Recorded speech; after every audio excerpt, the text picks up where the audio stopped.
ఎప్పుడైనా నది కొండలతో మాట్లాడుతుందని ఊహించారా? నిజంగా పాపికొండల దగ్గర ఆ దృశ్యం నిజమవుతుంది. గోదావరి నది ఇక్కడ సాధారణంగా ప్రవహించదు. అది కొండల మధ్య దాగి అడిగి సుడులు తిరిగి ప్రతి మలుపులో ఒక కొత్త రహస్యాన్ని బయటపెడుతుంది. దూరం నుంచి చూస్తే ఈ కొండలు ఒకదానిపై ఒకటి దాచుకున్న కథల్లా కనిపిస్తూ ఉంటాయి. అసలు ఎందుకు ఇంత వంకరగా ఉన్నాయి? ఎందుకు గోదావరి ఇక్కడే ఇంత నెమ్మదిగా మారుతుంది? ప్రకృతి ఏదో ప్రత్యేకంగా చెక్కిన శిల్పంలా అనిపిస్తుంది. కొన్నిసార్లు మబ్బులు కొండల్ని కప్పేస్తే అవి నేల మీద నిలిచిన మేఘాల్లా మారిపోతాయి. అసలు ఇదంతా నిజమా, కళ అని మనసే మనల్ని ప్రశ్నిస్తే? ఇక్కడ చూడండి, పడవ మెల్లగా ముందుకు సాగుతుంటే ఒక్కసారిగా గాలి స్వరం మారుతుంది. అడవి లోతుల్లో నుంచి వినిపించే పక్షుల శబ్దం, నీటి అలల తాకిడి, దూరంగా కనిపించే చిన్న చిన్న గిరిజన గూడెం, ఇవన్నీ కలిపి ఒక మిస్టరీ వాతావరణాన్ని సృష్టిస్తాయి. అక్కడ నిలబడి చూస్తే మనం ప్రకృతిని చూస్తున్నామా లేక ప్రకృతే మనల్ని చూస్తుందా అనే అనుభూతి కలుగుతుంది. పాపికొండలంటే కేవలం ఒక పర్యాటక ప్రదేశం మాత్రమే అనుకుంటే అది పొరపాటే. అది ఒక ప్రశ్న, ఒక ఆహ్వానం, ఒక రహస్య ద్వారం. ఒకసారి ఆ ద్వారం దాటి గోదావరి మధ్య నిలబడ్డాక మనసులోని ప్రశ్నలకే సమాధానం వెతకాలని అనిపిస్తుంది. మామూలుగా పాపికొండలు ఆంధ్రప్రదేశ్ గోదావరి నదీ తీరాన విస్తరించి ఉన్న ఒక అద్భుతమైన కొండల శ్రేణి. ఇవి ముఖ్యంగా ఆంధ్రప్రదేశ్ రాష్ట్రంలోని అల్లూరి సీతారామరాజు జిల్లాలో కనిపిస్తాయి. గోదావరి ఈ కొండల మధ్యలో సుడులు తిరుగుతూ ప్రవహించడం వల్ల ఈ ప్రాంతం సహజ సిద్ధ సౌందర్యానికి ప్రతీకగా నిలిచింది. ఇంకా ఇక్కడ మీరు చూస్తున్న మొత్తం ఈ గిరిజనులు ఇక్కడ ఎక్స్పోజ్ చేసే ఈ ప్రదేశం ఏదో ఒక తెలియని వింత ప్రపంచంలా అనిపిస్తూ ఉంటుంది. మనం పాపికొండలు చేరుకున్న తర్వాత ఇక్కడ ఒక ప్రత్యేకమైన ఎంతో ప్రసిద్ధి చెందిన శివాలయం అయితే ఉంటూ ఉంటుందన్నమాట. ఆ శివాలయం దగ్గరికే ఇప్పుడు మనం పయనమవుతూ ఉన్నాము. ఈ మార్గ మధ్యంలో ఇక్కడ ఈ కళాకారులు రూపొందించినటువంటి వస్తువులు ఎంత అద్భుతంగా ఉన్నాయి అనేది చెప్పడానికి నాకైతే మాటలు రావట్లేదనే చెప్పుకోవాలి. అంత దూరం ప్రయాణించిన తర్వాత పర్యాటకులు మొత్తంగా ఇక్కడ ఒక్కసారి ఏదో ఒక ఊళ్ళోకి వెళ్ళిన అనుభూతిని అయితే చెందుతూ ఉంటారు. ఇక్కడే మనకి శివాలయం అనేది కనిపిస్తుంది కదా, ఈ రైట్ సైడ్లో ఉన్నదే ఇది పేరంటాలపల్లి శివాలయం అన్నమాట. ఇక్కడ భక్తులకు ఎంతో నమ్మకం. ఇక్కడ ఈ పేరంటాలపల్లి శివాలయంలో ఇక్కడ పాద ప్రక్షాళన చేసుకొని శివుని దర్శనం చేసుకుంటే వాళ్ళు అనుకున్న కోరికలన్నీ తీరుతాయి అని ప్రగాఢ నమ్మకం, వారి విశ్వాసం. అలాగే ఇక్కడ పాద ప్రక్షాళన చేసుకున్న తర్వాత నేను ఈ శివాలయంలో శివుని దర్శనం అయితే చేసుకోవడం జరిగింది. ఇంకా అక్కడ ఫుల్ క్రౌడ్ ఉందన్నమాట. ఆ క్రౌడ్నంతా ముగించుకొని ఇక్కడ 1/2 అవర్ మాత్రమే ఈ బోట్ ఆగుతుంది. మళ్ళీ తర్వాత ఇక్కడ నుంచి రాజమండ్రి రిటర్న్ వెళ్ళిపోయే వాళ్ళకి ఇక్కడ రిటర్న్ బోట్ ఎక్కేయచ్చు, లేదా ఇక్కడ బ్రేక్ జర్నీ ఉంటుంది. ఇక్కడ నుంచి భద్రాచలం వెళ్ళేవాళ్ళు లెఫ్ట్ సైడు, రాజమండ్రి వెళ్ళేవాళ్ళు రైట్ సైడు ఇక్కడ నుంచి వెళ్ళిపోవాలన్నమాట. రాజమండ్రి రిటర్న్ అయితే వచ్చిన బోట్లోనే వెళ్ళిపోతాం. ఒకవేళ భద్రాచలం వెళ్ళాలంటే ఇక్కడ నుంచి వేరే బోట్ అయితే మారాలి అన్నమాట. ఇంకా అదంతా డిఫరెంట్ స్టోరీ. ప్రధానంగా రాజమండ్రి నుంచి బోటు ప్రయాణాలు ప్రారంభం అవుతాయి. పాపికొండలు గోదావరి నది మధ్యలో ఏర్పడిన కొండల సముదాయం. ఈ ప్రాంతం పాపికొండలు నేషనల్ పార్క్లో భాగంగా ఉంటుంది. పచ్చని అడవులు, ఎత్తైన కొండలు, నది వంకర్లు కలిసి అద్భుత దృశ్యాలని సృష్టిస్తాయి. ఉదయం పొగమంచు, సాయంత్రం సూర్యాస్తమం ఇక్కడ ప్రధాన ఆకర్షణ. పాపికొండలకు పౌరాణిక కథలు ఉన్నాయని మీకు తెలుసా? కొండల ఆకృతి స్త్రీ జడ అంటే నుదుటిన ఉన్న పాపిడిలా కనిపిస్తుందని ఒక అభిప్రాయం ఉంది. మరొక కథ ప్రకారం ఇక్కడ స్నానం చేస్తే పాపాలు పోతాయని నమ్మకం. అక్టోబర్ నుంచి మార్చి వరకు ఉత్తమ కాలం మీరు ఒకవేళ ఈ జర్నీ చేయాలనుకుంటే. ఎందుకంటే వర్షాకాలంలో గోదావరి ఉధృతి ఎక్కువగా ఉంటుంది కాబట్టి అప్పుడు ఈ బోటింగ్ అనేది గవర్నమెంట్ అనేది ఆపేస్తూ ఉంటుందన్నమాట. అందుకనే మీరు అక్టోబర్ నుంచి మార్చి వరకు మాత్రమే ఈ జర్నీ అనేది ఉంటుంది. కాబట్టి ఆ టైంలో మీరు ప్లాన్ చేసుకున్నట్లయితే ఈ అద్భుతమైన అనుభూతిని మీరు సొంతం చేసుకోవచ్చు. పర్యాటకులకు ఇది ఆంధ్రప్రదేశ్లో మినీ కాశ్మీర్ లాంటి అనుభూతిని ఇస్తుంది. ప్రకృతి ప్రేమికులు, ఫోటోగ్రాఫర్లు, ట్రావెల్ వ్లాగర్లు ఇది స్వర్గం అనే చెబుతూ ఉంటారు. పాపికొండలు కేవలం ఒక టూరిస్ట్ స్పాట్ కాదు, గోదావరి ఒడిలో ప్రకృతి తన అందాన్ని సంపూర్ణంగా ఆవిష్కరించిన ప్రదేశం. ఒకసారి వెళ్ళి చూసిన వారికి ఆ జ్ఞాపకం జీవితాంతం అలలై మోగుతూ ఉంటూనే ఉంటుంది. ఇంకా మనం గోదావరి ఒడిలో మెల్లగా కదిలే పడవలో కూర్చుంటే సమయం కూడా నీటితో పాటు నెమ్మదిగా ఊపిరి పీలుస్తూ ఉన్నట్లు అనిపిస్తూ ఉంటుందన్నమాట. ఇక్కడ కొండలు కేవలం రాళ్ల గుట్టలు కాదు, అవి ప్రకృతి రాసిన రహస్య కథల పుట్టలు. గోదావరి నదిలో సుళ్ళు తిరుగుతూ ఆ కొండల మధ్య ప్రవహిస్తూ ఉంటుంటే నీ కళ్ళ ముందే ఒక వింత జీవితం చిత్రపటం తెరుచుకుంటున్నట్లు మనసుకి అనిపిస్తూ ఉంటుందన్నమాట. ఈ పడవ ముందుకు సాగుతున్న కొద్దీ ఎడమవైపు నుంచి పచ్చని కొండలు నీటిలో ప్రతిబింబమై మరో ప్రపంచాన్ని సృష్టిస్తాయి. ఒకసారి గాలి తాకితే ఆ ప్రతిబింబం అలల్లో విరిగిపోతుంది, మళ్ళీ కలిసిపోతుంది. ఆ క్షణం మన జీవితం అలాంటిదే అనిపిస్తూ ఉంటుందన్నమాట. ఒడిదుడుకులు వస్తాయి కానీ అందం మాత్రం పోదు. ప్రతి మలుపు ఒక కొత్త ఆశ్చర్యం. కొండల మధ్య నుంచి సూర్యకిరణాలు జారిపడి నీటిపై బంగారు మార్గం వేస్తే పడవ ఆ మార్గంలోని దేవుని చేతిలో నడిపించబడినట్లు అనిపిస్తూ ఉంటుంది. గిరిజన గ్రామాల సైలెంట్ జీవితం, దూరంగా వినిపించే పక్షుల కిలకిలారావాలు,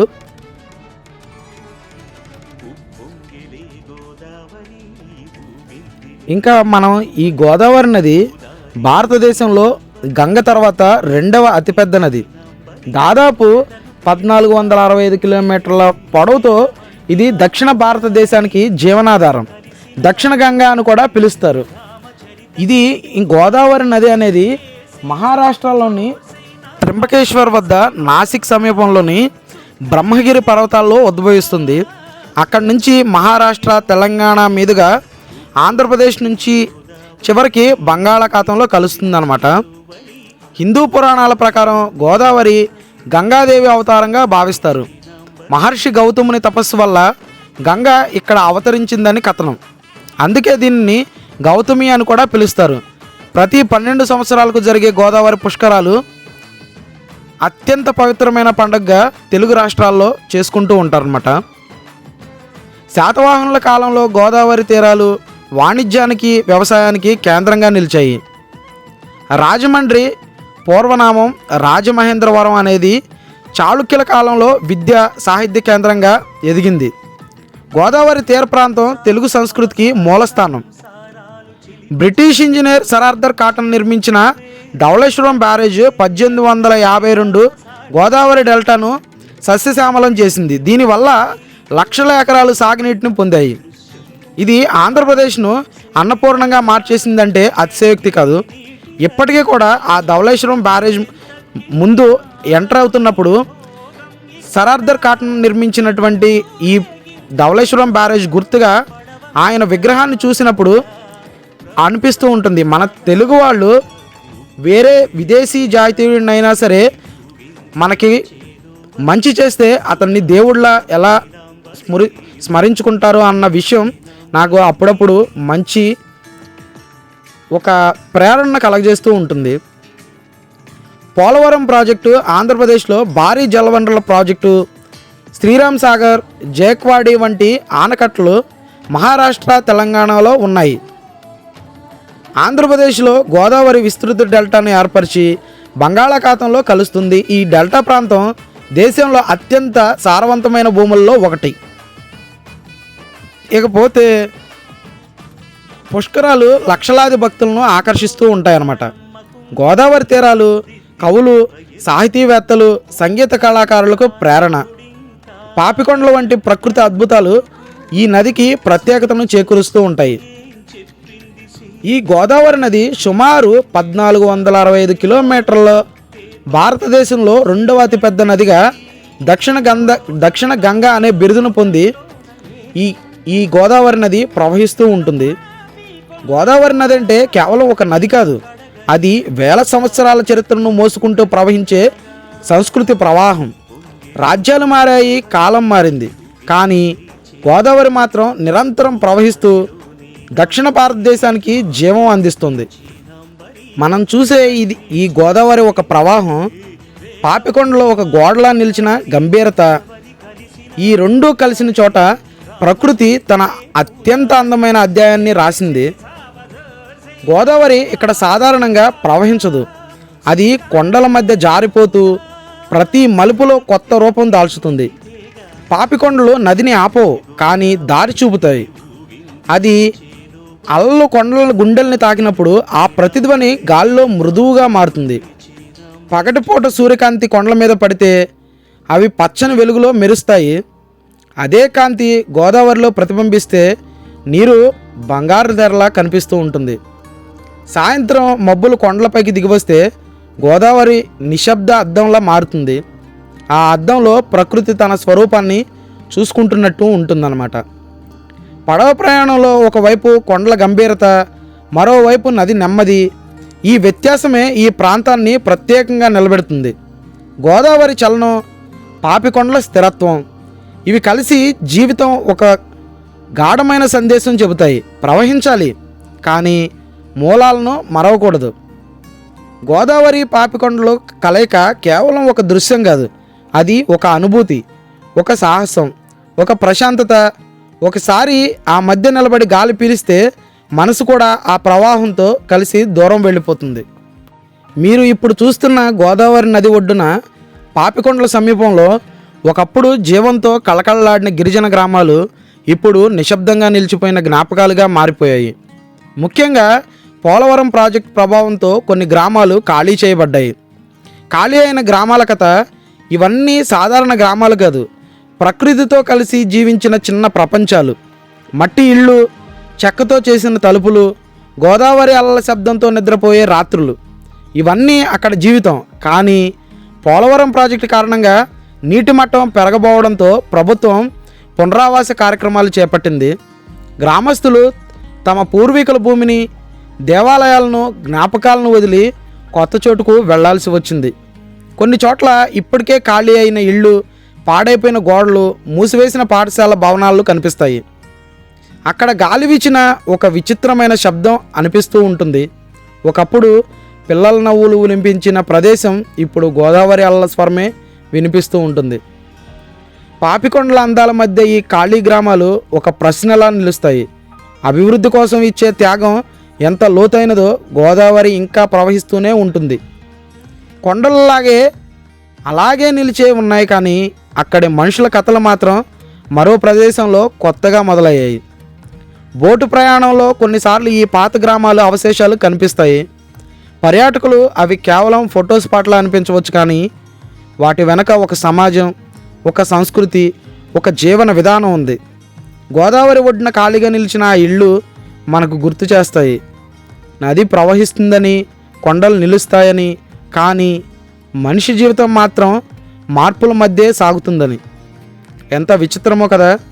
ఇటువంటి ఒక సంక్లిష్టమైనటువంటి పరిస్థితుల్లో జీవితాన్ని గుండె భారంతో చేసుకొని జీవితంలో ముందుకు సాగడమే మానవ జీవితం. ఎంత అద్భుతమైనదో అంతే కష్టతరమైనది కూడా. ఈ నది, ఈ కొండలు మనకి చెప్పేది ఒకటే: స్థిరంగా నిలబడు, సౌమ్యంగా సాగిపో. జీవితం అంటే సాగిపోవడం మాత్రమే, ఎక్కడ ఆగిపోవడం కాదు. అద్భుతమైన సందేశం ఈ ప్రకృతి మనకు కనిపించినప్పుడు అది ఎంతో అద్భుతంగా ఉండి జీవితంలో ప్రేరణ పొంది, జీవితంలో ఎన్ని కష్టాలు ఎదురైనా, ఎన్ని ఒడిదుడుకులు ఎదురైనా జీవితంలో ముందుకు సాగిపోమ్మని చెప్పే ఈ పాఠాన్ని నా మదిలో ఎప్పటికీ స్థిరస్థాయిగా ముద్రించుకుంటానని, అలా చేసిన ఈ ప్రయాణం జీవితంలో ఎప్పటికీ మధురానుభూతుల్లో ఒకటిగా నిలిచిపోతుందని నేను మీకు తెలియజేసుకుంటున్నాను. మనకు కనిపించే ఈ గోదావరి నది దక్షిణ భారతదేశాన్ని చీల్చుకుంటూ ప్రవహించే ఈ మహానది కోట్ల సంవత్సరాల క్రితం డెక్కన్ పీఠభూమి అగ్నిపర్వతాల మధ్య తన మార్గాన్ని చెక్కుకుంది. ఆ ప్రాచీన భూభాగపు గర్భంలో ఏర్పడిన రాతి పొరలే నేడు పాపికొండలుగా నిలిచాయి. ఇవి కేవలం కొండలు కావు, గోదావరి కలిసిన భౌగోళిక గ్రంథాలయపు పుటలు. ఇక్కడి లోయ ఒక సహజ రక్షణ గోడలా ఉండేది. అందుకే శతాబ్దాల క్రితం గిరిజన సమూహాలు ఈ అడవుల్లో నివసించాయి. కొండల మధ్య ఉన్న సన్నని మార్గాలు ఒకప్పుడు వాణిజ్య మార్గాలుగా ఉపయోగించబడ్డాయి. అవే స్థానికులు కథలుగా మనకి చెబుతూ ఉండేవాళ్ళు. అడవి ఉత్పత్తులు, ఔషధ మూలికలు, తేనె ఇవి నదీ మార్గం ద్వారా దిగువ ప్రాంతాలకు చేరేవి. మధ్యయుగాల్లో గోదావరి తీరాలు రాజ్యాల సరిహద్దులుగా కూడా ఉండేవి. కొండల లోతుల్లో చిన్న కోట్ల ఆనవాళ్లు ఉన్నాయని పర్యాటకులు చెబుతూ ఉంటారు. కొన్ని శిలాశాసనాలు, పాత దేవాలయ అవశేషాలు ఈ ప్రాంతంలో మానవ నివాసం ఎన్నో శతాబ్దాల నాటిదని సూచిస్తూ ఉంటాయి. కాలం గడిచింది. ఆధునిక ప్రాజెక్టులు, ఆనకట్టలు నదీ ప్రవాహాన్ని మార్చాయి. పాత గ్రామాలు పునరావాసానికి వెళ్ళాయి. కానీ భౌగోళికంగా ఈ లోయ ఇంకా అదే కథ చెబుతుంది. నది ఎప్పటికీ తన దారిని తానే ఎంచుకుంటుంది. కొండలు మౌనంగా చూస్తూ ఉంటాయి.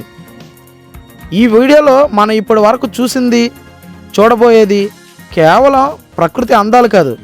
గోదావరి లోయ ఎలా ఏర్పడింది, పాపికొండల భూగర్భ రహస్యం ఏమిటి, ఇక్కడ నివసించిన పూర్వ సమాజాలు, కథలు ఎక్కడికి మాయమయ్యాయి, ప్రతి మలుపు వెనుక ఒక చరిత్ర ఎలా ఉంది, ప్రతి అల వెనుక ఒక భౌగోళిక సత్యం ఉంది. గోదావరి పాపికొండల కలయిక ఇది ఒక ప్రయాణం కాదు, వేల సంవత్సరాల కథను మన కళ్ళ ముందు తెరిచే జీవిత గ్రంథం అని పూర్తి ఈ జర్నీలో మనం తెలుసుకున్నాము. అలాగే ఇంకా మనం తెలుసుకుంటూ ఉంటామన్నమాట. క్రీస్తు పూర్వం 2వ శతాబ్దం నుంచి క్రీస్తు శకం 2వ శతాబ్దం వరకు పరిపాలించిన శాతవాహనులు గోదావరి తీరాలను వాణిజ్య మార్గాలుగా అభివృద్ధి చేశారు. నదీ మార్గం ద్వారా సరుకులు దూర ప్రాంతాలకు వెళ్ళేవి. ఈ లోయలోని సహజ మార్గాలు వ్యాపారానికి దోహదపడ్డాయి. తర్వాత తూర్పు చాళుక్యులు రాజ్యకాలంలో గోదావరి ప్రాంతం సాంస్కృతిక కేంద్రంగా మారిపోయింది. రాజమహేంద్రవరం ప్రస్తుత రాజమండ్రి రాజధానిగా వెలిగింది. ఆలయాలు, సాహిత్యం, తెలుగు భాషా వికాసం ఈ తీరాల నుంచే విస్తరించింది. కాకతీయుల ప్రభావం ఈ ప్రాంతం వ్యూహాత్మకంగా కీలకమైంది. కొండల మధ్య ఉన్న మార్గాలు సైనిక రవాణాకు ఉపయోగపడ్డాయని చరిత్రకారులు సూచిస్తారు. పాపికొండల లోయల్లో చిన్న గిరిజన నాయకత్వ వ్యవస్థలు ఉండేవి. అడవులు నది మీద ఆధారపడి స్వయం సమృద్ధిగా జీవించేవారు. కొండలు వారి రాజ్య సరిహద్దులు. గోదావరి పాపికొండల కలయిక ఒక సహజ కోటలా ఉండేవి. శత్రువులు సులభంగా చొరబడలేని లోయ. అందుకే ఈ ప్రాంతం ఎన్నో రాజ్యాలకు విలువైన భూభాగంగా మారిపోయింది. ఇప్పటికీ ఆ కొండల మధ్య నిలబడి గాలి పీలిస్తే ఒక ప్రశ్న వినిపిస్తుంది. ఇక్కడ ఒకప్పుడు గుర్రాల కాలినాదం మార్మోగిందా, రాజుల జెండాలు ఎగరాయా? గోదావరి ప్రవహిస్తూ ఉంది, కానీ ఆ రాజ్యాల కథలు కొండల నిశ్శబ్దంలో దాగి ఉన్నాయని ఈ ప్రయాణం మనకి తెలియజేస్తూ ఉంటుంది. మీరు చూస్తున్న ఈ పాపికొండలు ఒక రోజులో ఏర్పడిన అద్భుతం కాదు. ఇవి కోట్ల సంవత్సరాల భౌగోళిక పరిణామాల ఫలితం. డెక్కన్ పీఠభూమి అగ్నిపర్వత శిలలతో ఏర్పడింది. కాలక్రమేణా వర్షాలు, గాలి, నదుల ప్రవాహం రాళ్లను కొరికి లోయలను సృష్టించాయి. గోదావరి నది తన ప్రవాహంతో ఈ రాతి పొరలను కోసుకుంటూ ఒక అద్భుత ప్రపంచాన్నే తయారు చేసింది. అదే నేడు మనం చూస్తున్న పాపికొండల రూపం. కొండల ఆకృతి ఆల్రెడీ మనం చెప్పుకున్నట్టే ఒక స్త్రీమూర్తి నుదిటిన ఉన్న పాపిడిలాగా కనిపిస్తూ ఇది పాపికొండలుగా పిలువబడ్డాయి. ఇప్పటి వరకు ఈ వీడియో చూసినందుకు, మీకు అనేక విషయాలు ఈ వీడియో ద్వారా తెలియజేసినందుకు మీ అందరికీ నచ్చిందనే అనుకుంటున్నాను. ఇప్పటి వరకు ఈ వీడియో చూసినందుకు మీకు కృతజ్ఞతలు. Thank you for watching.